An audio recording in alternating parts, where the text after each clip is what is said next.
Good morning, folks. I think we've got volume. Let's see. So who's joining us this morning?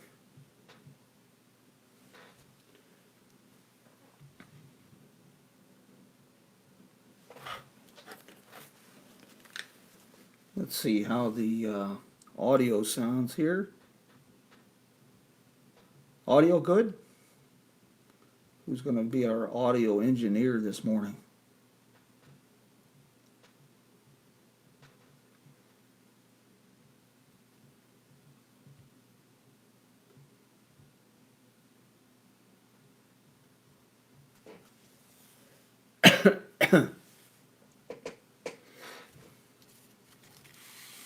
So how is everybody doing today?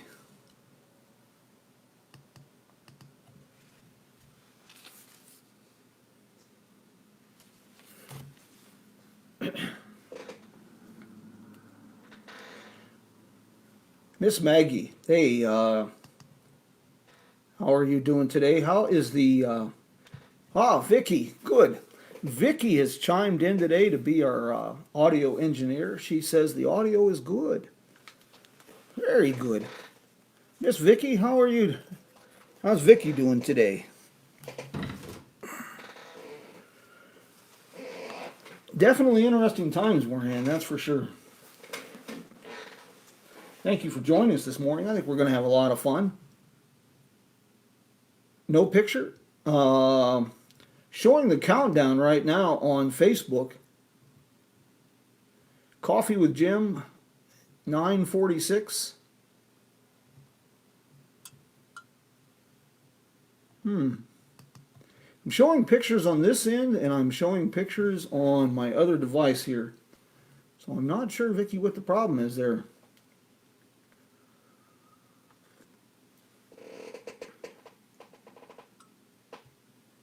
Oh, Lulu, how's things in Indiana this morning besides cold? It's a delightful 33 degrees. Vicky needs coffee. Well, so do I, and that's why we're doing this morning. Need a little bit of a break from the bad news and all the other things going on in life right now. Andy, I'm very glad to hear that.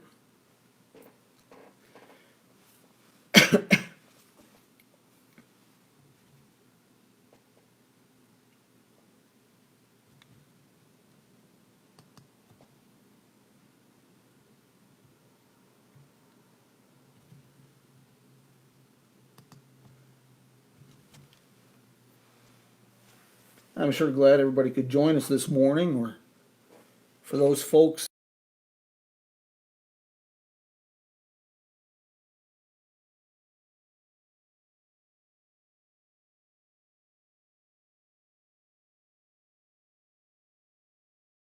Gillian Rainey.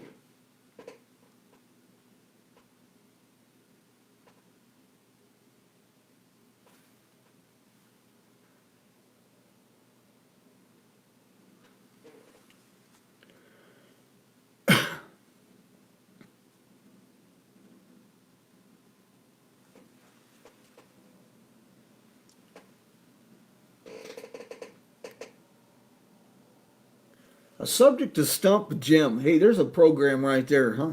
If I don't know the answer, I bet you I can make up one with good authority. Kind of like the story about the sign on the outskirts of Kingman, huh, Andy? We just tell it loud enough, long enough, and often enough, and it sounds believable.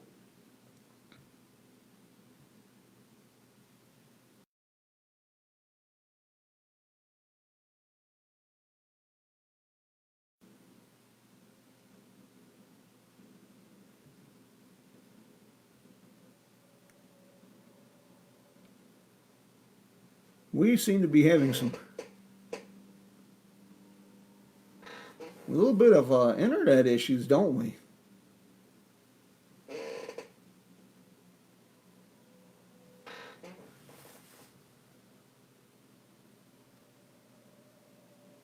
Well, I hope that doesn't continue. I do not know why we have the lag time on internet. Everything's showing green and go, so we should be good. A couple of times there it's been showing the program interrupted. Well, bear with me. It's not internet issues, but I have been reading. I just read an interesting report with all the people being. Oh yes, Andy, the Kingman tunnels. Uh, I just read a interesting article with all the people home and live streaming, and been an 86% jump in video content loading and downloading. And in England and other places, it's really creating a government issue. They've had to make some adjustments there on streaming quality. And that could be our problem today. It's just everybody trapped at home in quarantine, the internet situation. I'm showing bandwidth, everything is good. So I'm just going to assume it's just a lot of traffic with the internet. So I hope everybody can bear with us this morning. Okay, Lulu, you say you got a question to stump Jim. What do you got?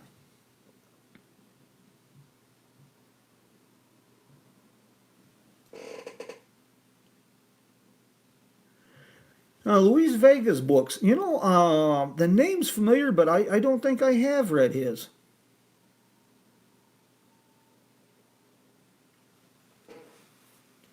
Yeah, the Kingman tunnels. You know, I'd be a great story to do sometime. I have a bit of knowledge of the Kingman tunnels. The most interesting one is not connected to the city tunnels downtown, but the most interesting tunnel system is the ones under the White Rock Court that was built about 1936 by Conrad Minka. You got about 4 minutes and 25 seconds here to get your coffee together, folks. I've got my cup here. I'll show you. It is a coffee cup from the California Route 66 Museum in Victorville, California. That's my coffee cup. If you want a coffee cup featured, just send it along.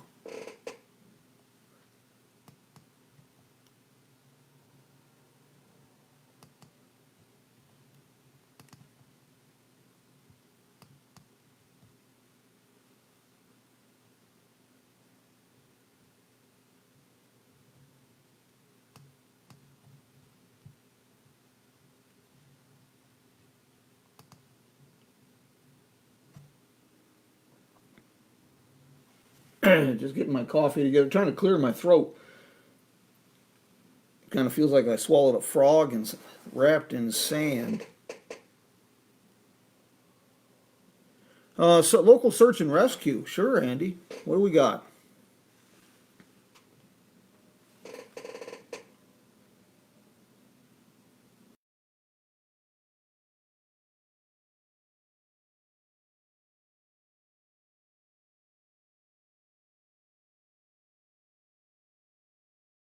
And Route 66, as I recall, cross each other. Was it Joliet?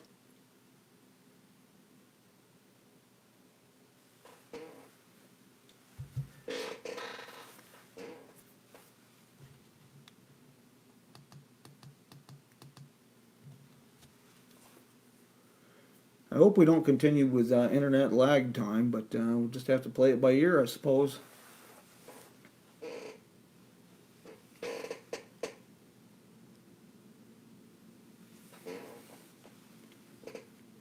Yeah, Route 66 crosses itself in several places. One of the most famous, of course, is Albuquerque. The old alignment comes in from the north, and then you have Central Avenue.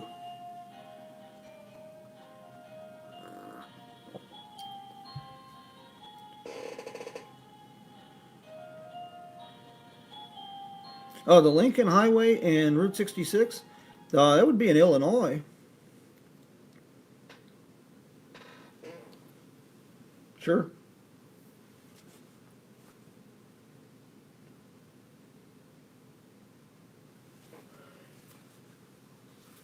I want to thank everybody again for joining us this morning. I know it's a little early. Good morning, Mark. How are you doing this beautiful, beautiful day?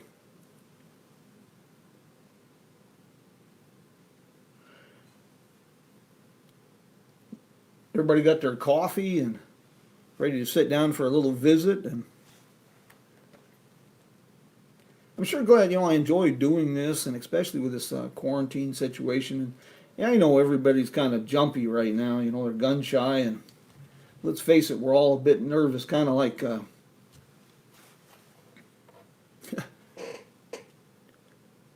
well, it's nice here today in Arizona, a nice 33 degrees, but it was snowy, sleet, and rain yesterday.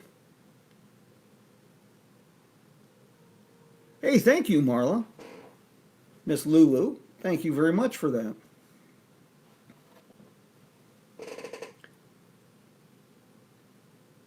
Okay, let's go, Handy. I know we're all in this, if we're honest with ourselves right now, this whole coronavirus, the conflicting messages, the weird news stories, all of it. It's got us all pretty much as nervous as a room full of long-tailed cats and a room full of rocking chairs.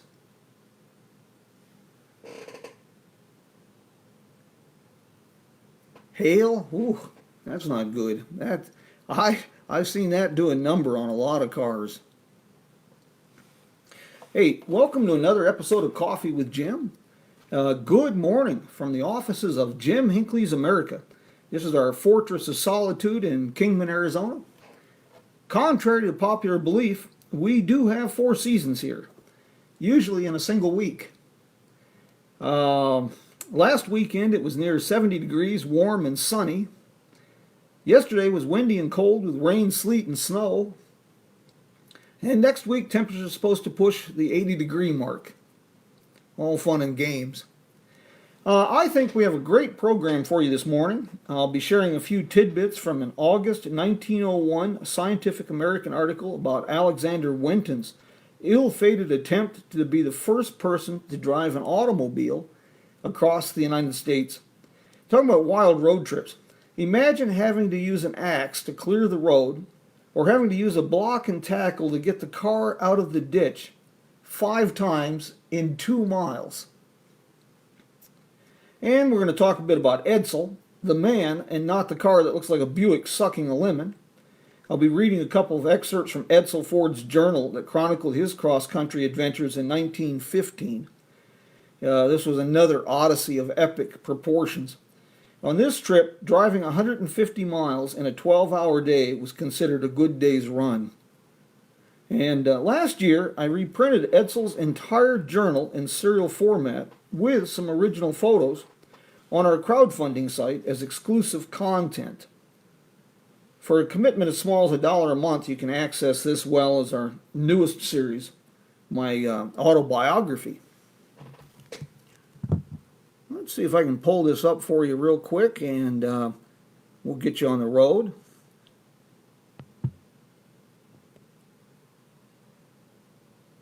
For those who are interested in our crowdfunding initiative, I'll get that up on the screen for you. I also have some exciting updates to discuss, and I have some book and movie recommendations to share. First off, I hope that you and your families are well this morning. These are interesting and worrisome times, and I don't know about you, but I seem to be functioning on autopilot. That necessarily is not a good thing. We really need to be focused and paying attention. We need to be helping and hoping for the best and planning for the worst. That's when you start thinking, you get depressed and you concerned about things. You're not thinking clearly. And that's the challenge, preparing for the unknown. Now, I'm an old desert rat, one of the dry roasted nuts that can't imagine living anywhere but a place where the rocks outnumber trees and grass. So I never learned to swim very much. Still, when you're standing on the deck of the ship and that icy water starts swirling around sensitive private parts of your anatomy, that's incentive to learn. This home quarantine business is a rare opportunity that should not be squandered. We can use the time to make improvements, to reinvent ourselves, to find ways to assist our neighbors and us build a stronger community. We can lay groundwork for harnessing future opportunities.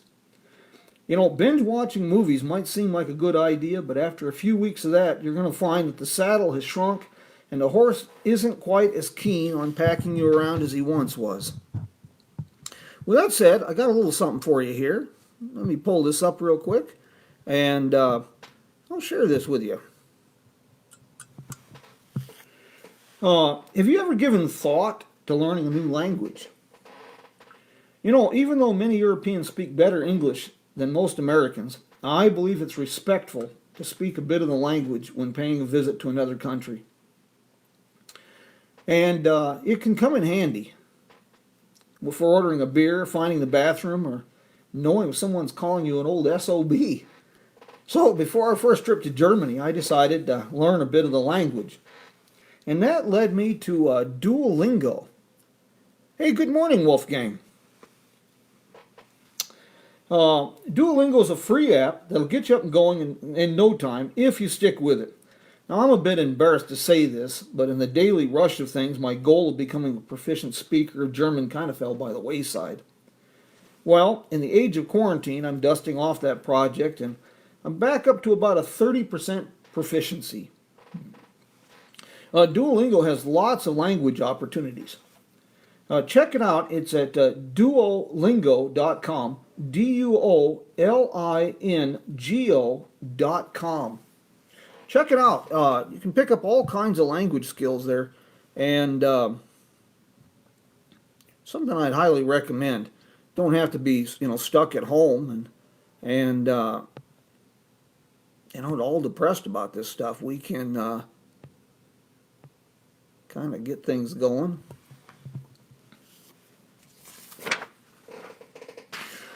Years ago, during my John Wayne period, I worked along the Mexican border, and I picked up a fair understanding of Spanish. And I also picked up a few words of Dutch before the trip to the Netherlands in 2015, and I honestly tried to learn some Czech before the adventures in Czechia. That, my friends, did not work out. To this day, I'm unsure what we ate, but it was all pretty good stuff, and most folks were at least amused by my fumbled attempts to learn a word or two. Polish was an even bigger embarrassment, but judging by the smiles, I did provide a bit of embarrassment. I talked about, we're going to be reading from a little bit from Alexander Winton. I'm going to recommend a book here for you that I think you would really like. And anybody who's into road trips, I can really, really recommend this book right here called Motoring West. I want to get to this in just a second. Because I want to read a little bit to give you an idea what road trips were like in 1901. Now this is a bit of a stretch, sort of like the argument that the wheel bearing is connected to the muffler, or that politicians really feel our pain. But this week's 5 Minutes with Jim program will link Lewis Chevrolet with Route 66. Sort of. You can tune in tomorrow for our audio podcast on the Podbean platform as I tell the story of the Cactus Derby. You can find the link on the podcast page of our website, and that's at jimhinckleysamerica.com. And let me pull this up for you real quick, and we'll get you that website information. And there we go. Right there, jimhinckleysamerica.com. It was a trial balloon, and as a result, a bit rough. But if you noticed, if you're followers of our Facebook page, yesterday we launched the promised live stream series of presentations. Now, these are programs like the one that packed the house when I made it live in Needles, California recently, and at other venues. I'm unsure of what platform I'll be used for this in the future, but we're going to try to make that a regular program. This technology stuff really is a bit confusing for a modern Amish fellow like me who's locked in the era of the Model A Ford. It may not seem like it, but just a few years ago, I didn't even own a cell phone. And this is all really new to me. I'm self-taught. I am living proof you can teach an old dog new tricks. For the time being, I'm going to depend on support of the crowdfunding initiative and tips through the PayPal link on our Facebook page. I may switch this to a pay-per-view, but, let's see how all this plays out first. With that said, I want to thank Michelle and Gary and everyone who contributed and made, for tips this last week. And I want to thank Shelley and everyone who's been supportive of our crowdfunding initiative. We're all kind of in a tight spot right now, so I know money is going to be tight, and I fully understand that. Now, let me share a little bit of Mr. Winton's adventures. First, I want to introduce you to Alexander Winton. He played a major role in convincing the American people that automobiles were more than a passing fad. Winton was a Scottish immigrant who came to New York at the age of 19. He worked as an engineer for several years on a steamship. And then, while working as a superintendent at a Cleveland iron factory, he took note of the tremendous demand for bicycles. In the 1890s, bicycles were all the rage. That's another story for another day. And if you watch the presentation that I made yesterday on live stream, Tracy, you can find that on our Facebook page. There's a PayPal link at the top of the page. Thank you. Winton took note of the tremendous demand for bicycles, and he established the Winton Bicycle Company in Cleveland in 1891 with the assistance of his brother-in-law. The business soon became successful. Winton turned his attentions and all his talents towards the development of a self-propelled vehicle. He read everything he could find on the subject, and while perfecting his own engine design and even built his own gasoline-powered bicycle, Winton unveiled his first, quote, motor wagon to the press in 1896. He incorporated the Winton Motor Carriage Company in 1897. And always the promoter, Alexander Winton entered as many races as he could, and he won often. Later recruited Barney Oldfield to pilot his race cars. One of Winton's notable losses came against Henry Ford, a loss that helped Ford gain investors to establish his first car company. Winton introduced innovations like external and internal brakes on the same brake drum. He produced the first American diesel engine in 1913, and he held more than 100 patents in automobile design. He also formed a subsidiary company, the Winton Gas Engine and Manufacturing Company, to build marine and diesel engines.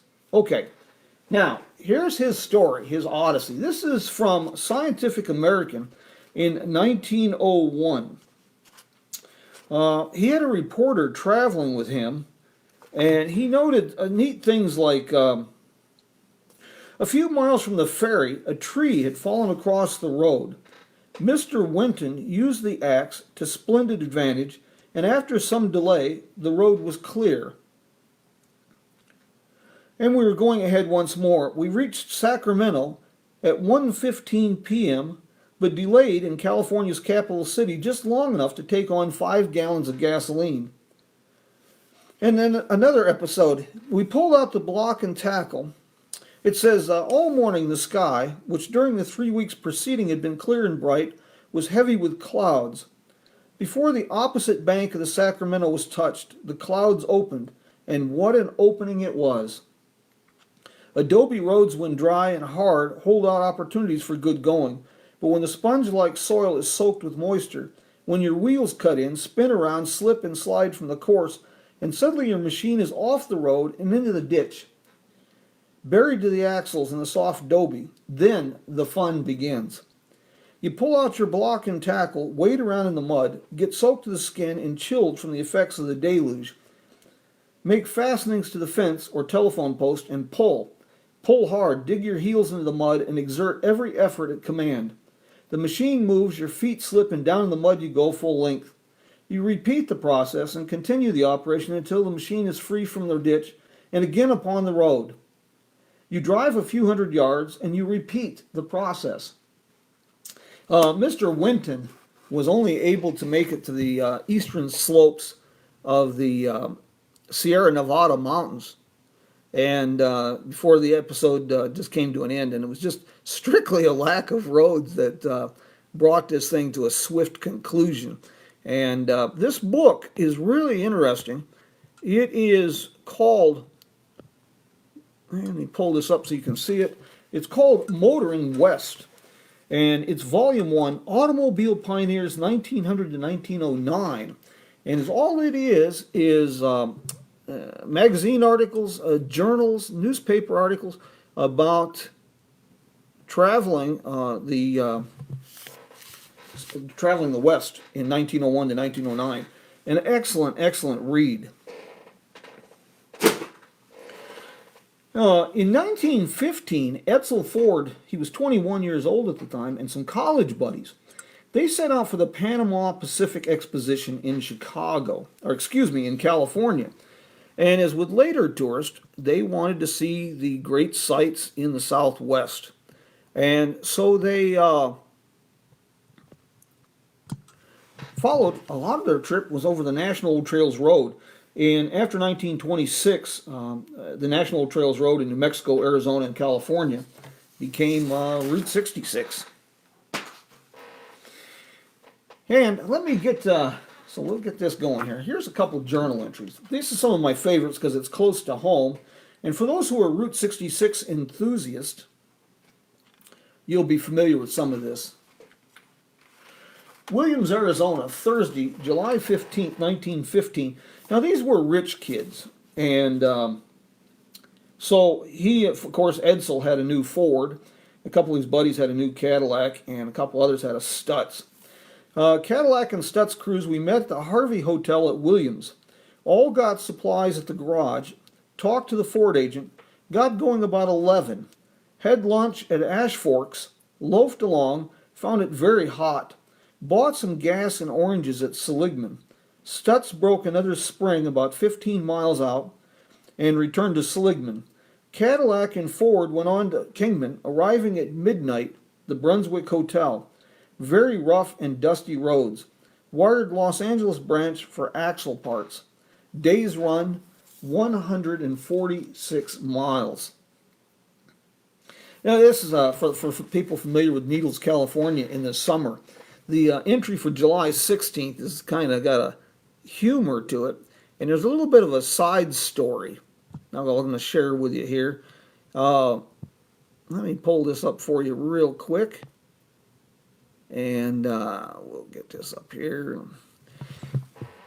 Kingman, Arizona, Friday, July 16th, 1915. We stayed around town all day until 4:30 on account of heat. Met party in Stutz from St. Louis, a Mr. and Mrs. Scott and 3 children, and a Mr. Hillerby. We arrived at Needles 8:30 p.m. after being informed that highwaymen were along the road. The heat was very oppressive. Imagine that. Needles, California, July, the heat was oppressive. Slept on the porch of hotel. Stutz crew arrived half hour after ourselves. Day's run 72 miles. And one of the things that this is interesting, I got a copy of Edsel's journal through working with the Historic Vehicle Association. A few years ago, they recreated Edsel's trip with a 1915 Ford, followed as much of the original road as they could. And I got to tell you, folks, I'd have to do some serious drinking to take my Jeep into places where they took that Ford. Excuse me. And the other part that was interesting is Edsel Ford mentioned highwaymen along the road that were waylaying travelers and tourists. Edsel had no problems. Unfortunately, the Historic Vehicle Association, when they were stopped in Kingman, that night their equipment trailer was broken into and a lot of their equipment and tools were stolen. I tried to explain to them that that was not done for historic authenticity. One of the things that fascinates me is how much equipment people needed or carried on these old cars, on these incredible roads. Now get this. Needles, California, Saturday, July 17th and 18th, 1915. We all had various things to do to our cars, got a drive shaft from the express office, bought a tire, repaired tubes, and bought some clothing. Started west at 6:15 p.m. in procession of 8 cars, a Jeffrey, 2 Fords, 2 Chalmers, 2 Stutz, and a Cadillac. 30 miles out, the Chalmers broke a spring, roads and desert fair. Now listen to this part. Stopped at midnight for lunch, played the phonograph while fixing a tire, stopped at Ludlow for gas. They're playing a phonograph in the desert at midnight while they're repairing a tire. That's pretty entertaining. Okay, since we're talking about books, I have some books to recommend. Now, please, please, please bear with me here. We are gonna get this up here for you. The first book I have is a little dark tale, but it's very, very inspirational.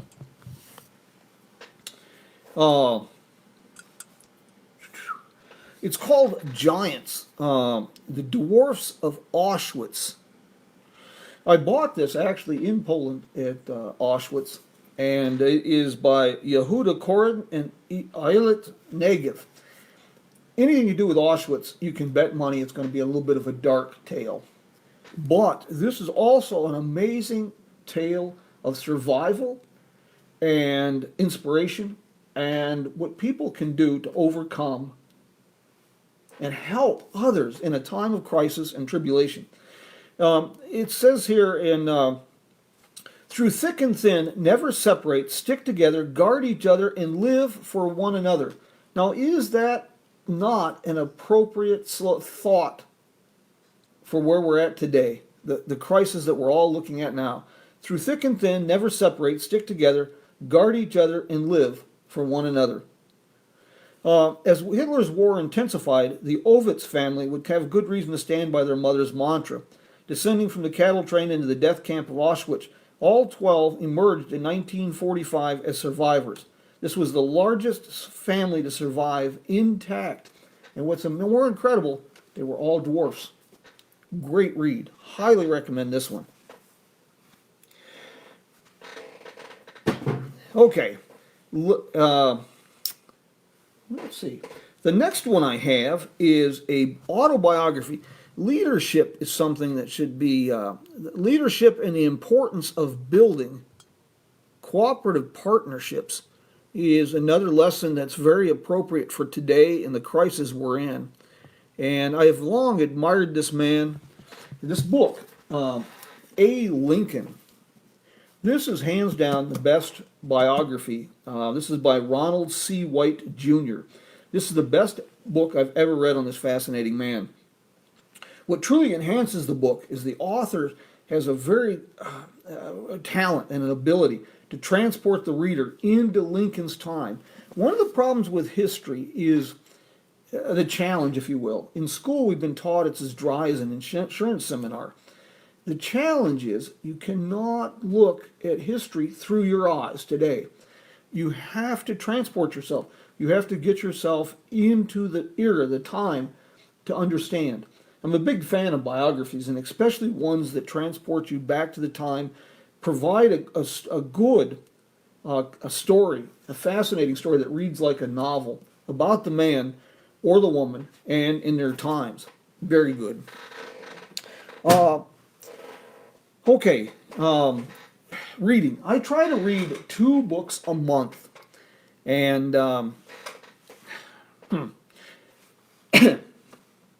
with this situation and our library is now closed, I might get in 3 books. I am currently reading this one, which is Normandy 44, D-Day in the epic 77 battle for France, James Holland. Well researched, well written, and I really, really like this book very much. It shows all the different perspectives, the different facets, the planning that went into this, the incredible leadership of the ordinary person in the midst of battle. German, American, French, British. Very, very good. Excellent read. Now, let's skip all the political comments. I know we've all got political comments, and that's not the point. I'm an inquisitive person, and I read all sorts of books. I'm very partial to biographies and autobiographies. I've read books on Joseph Stalin, Billy Graham, Adolf Hitler, President Garfield, Barry Goldwater, John Adams, Abraham Lincoln, General Rommel, Harry Truman, and even Benedict Arnold. I'm not a fan of books, news sources, or even surrounding myself with people that fully agree with me. I think that's very, you can, if you do that, if you surround yourself only with people who agree with you, You only read books who affirm your position. If you only find news sources that affirm what you believe, you find yourself getting so narrow-minded you can look down a beer bottle with both eyes. Now, so don't give me a hard time here. The next book on my list, this has come highly recommended. I'm going to be reading Becoming by Michelle Obama. I find the woman fascinating. I may not agree with her politics, but like I say, I find her to be a fascinating person in this era, so I intend to read the book and learn a little more about it. This is another one that really I haven't started yet, but this one's going to be one of my reads. Defying Hitler and the Germans who resisted Nazi rule. I'll keep you posted on how this one goes. And since this is what we do on Saturdays, we talk books, we talk movies, I've got a couple movies to share with you. If you are live streaming or getting DVDs, Limitless, with Bradley Cooper and Robert De Niro. Really intriguing book, movie. What happens if you're an underachiever, you have tremendous talents and you're an underachiever, and you find a way to unlock 100% potential of your brain? It doesn't turn out exactly like you think it would. I'll put that to you. This one here, I can't help. I'm very inspired by this. I really think Clint Eastwood is getting better with age, which a good actor should. And I can really relate to the character in this movie, Gran Torino. It's an old man who's out of touch. The world's passing by, and he finds a way to redeem himself in a very challenging time, facing very tough decisions. I'm a fan of movies that leadership and comrades and people pulling together. I gravitate towards that. Black Hawk Down, older movie, well done. Situation in Somalia. Not for the faint of heart, pretty intense battle scenes, but a really good movie. Speaking of battle scenes, the movie 1917 is being released on DVD and Blu-ray, so I'm sure you can stream that as well. That movie I highly recommend. It's not just a war movie. It is just a good movie all the way across the board, and I do highly recommend that. Yeah, Andy, Gran Torino. This one, I'm not sure of the historic accuracy. Very few movies have historic accuracy. And let's face it, we watch movies for escapism more than historic accuracy. But I found this movie to be pretty good.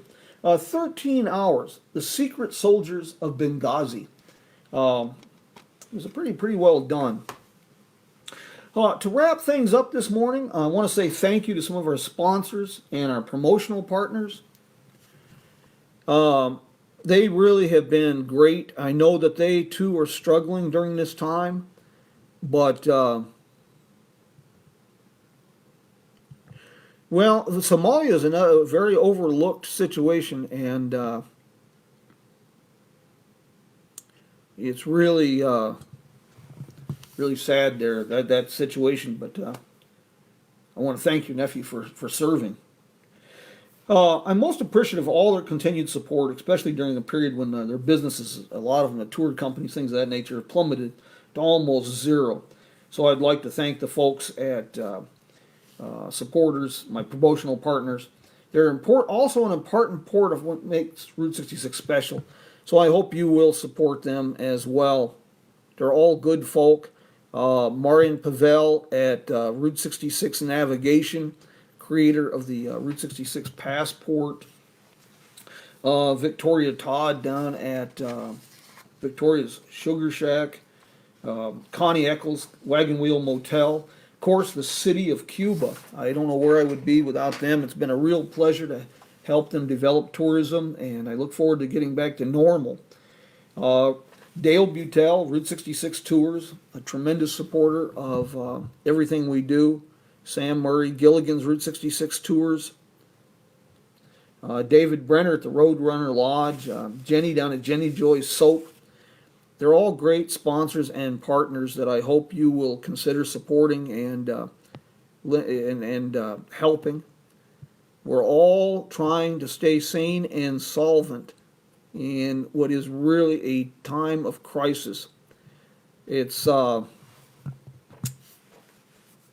interesting to say the very least.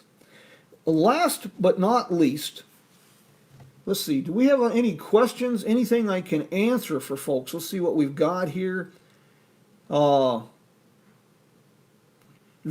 like say, my congratulate your nephew. Thank him for his service for me. Do we have any questions I can answer for anyone right now, or anything we can do before we kind of button this thing up? Yes, Andy. Do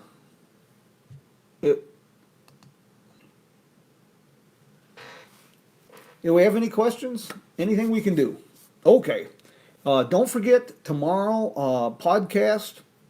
We're going to have talk about the Great Desert Classic, which was dubbed the Cactus Derby Auto Races on 5 Minutes with Jim tomorrow. You won't want to miss that. And then we will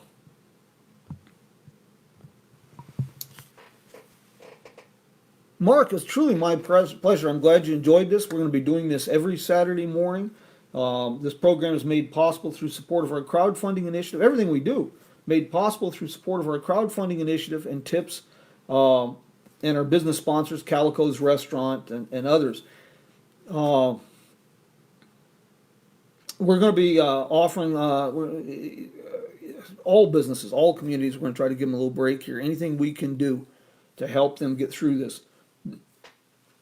Folks, thank you for joining us this morning. I hope you enjoyed a little bit of a break from all the bad news.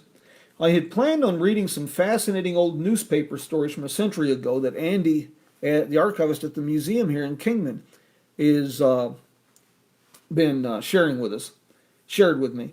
But I didn't want to get too long-winded and beat my gums. So, next week we will mention a few books, but we're going to pull up some bizarre and interesting newspaper stories and talk about.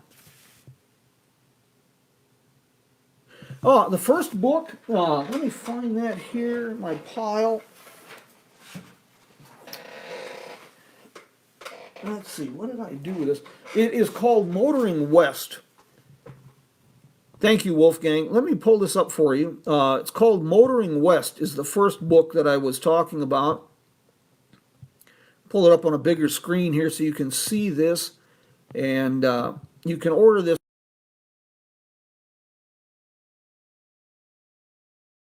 Really great book. Well, folks, I want to thank you for joining us this morning, and we will see you probably, all goes according to plan, we'll see you next week. If you would like to see some more programming, live stream from places like Fort Beale or anything of that nature, please drop me a note, and we'll see if we can make that happen too. Please, folks, take care. I hope you and your families stay well and healthy. Yes, Andy is truly a blessing.